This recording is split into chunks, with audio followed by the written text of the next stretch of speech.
Happy Friday, Wilson County Public Library teens, and welcome back for a brand new edition of TGIF, Wilson County Public Library's book talk, where we look at the best in YA literature. I'm your host, Kate Britton. I'm the teen librarian here at the Wilson County Public Library, and I am so glad that you are joining me here today on this brand new episode. Last week we've done 75. I just want to let that sink in. We've done 75 episodes. That was over a course of 2.5 years.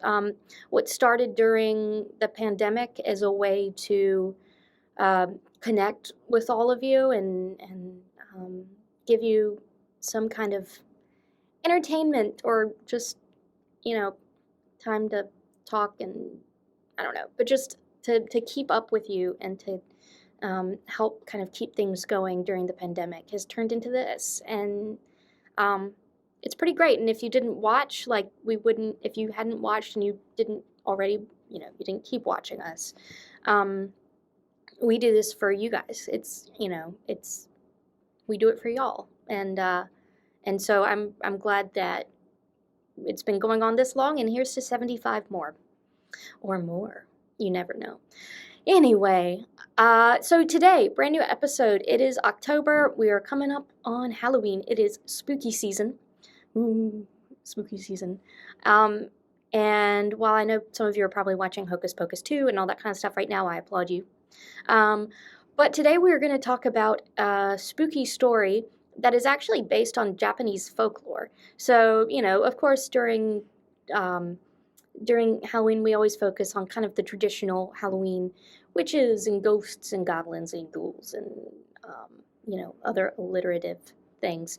But today we're going to look at it's based on a Japanese, Japanese folklore. It's called 1,000 Steps into Night by Traci Chee. So it's about Tori Miyoko, who is kind of this unassuming girl who's clumsy, growing up in kind of the serving class and works in her father's inn that is not doing so hot right now. And then one day she is cursed by a demon because she stays out too long after dark. And suddenly, with that, she's banished from her village, and she's got to find a way to reverse this curse that has been placed on her and reveal the identity of the demon that she now knows is living in there's another demon that's hiding in the skin of a prince. And so it's, she has to go to Awara, which is kind of an oppressive place for lower class folks, especially women. And it's kind of talks about this lush fantasy world that has been created that Miyuko has to travel through. And the big question is, what will she do now that she has this kind of newfound power, although it's, brought on by being touched by a demon, which is admittedly not great, not the best way to kind of get your power. But can she change the world with this new stuff? Like, is she gonna relinquish these freedoms that she had in Awara, where she was from, or is she going to free the world? So it's a lot of problem solving on her behalf. But she's got to do everything the right way to create change. So it's just, it's so good.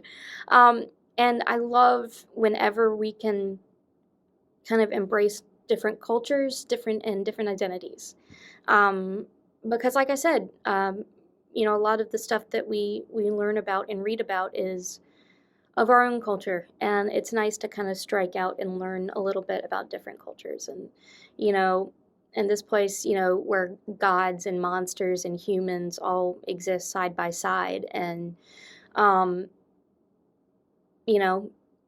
these decisions the hard decision that Miyuko has to make, whether she's going to embrace this newfound freedom from this power that she has, or is she going to try to save her soul and go back to an ordinary life that doesn't fit her anymore.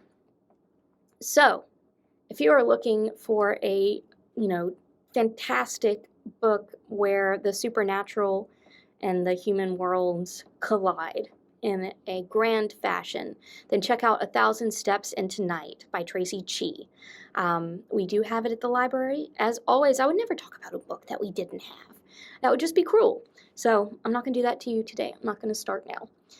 With that being said, have a wonderful weekend. Enjoy this beautiful fall weather we're having. It's going to start getting colder soon, and then we're going to be like, oh, I wish I had taken advantage of that when we had it. So, anyway, enjoy it, and I'll see you next time right here on TGIF. Bye, guys. Be good.